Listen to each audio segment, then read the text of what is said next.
Negative. Paano nangyari yun? Ramdam ko talaga, anak ko si Jewel, Alex. Paano nangyari yun? Ramdam ko talaga eh.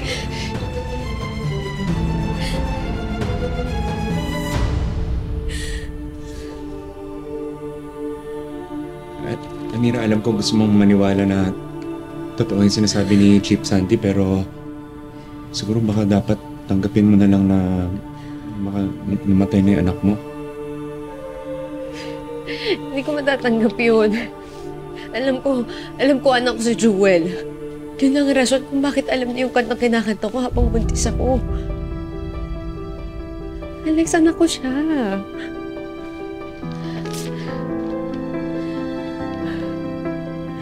Ayun naman, nagpa-DNA test na tayo. Lumabas na yung resulta.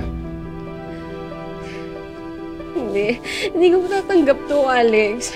Alam ko talaga anak ko si Jewel. Alam ko anak ko siya eh.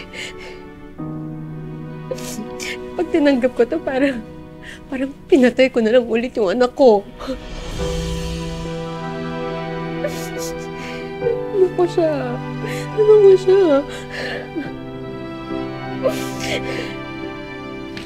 Kung hindi man ikaw yung toong nanay ni Jewel, ano pang magagawa natin?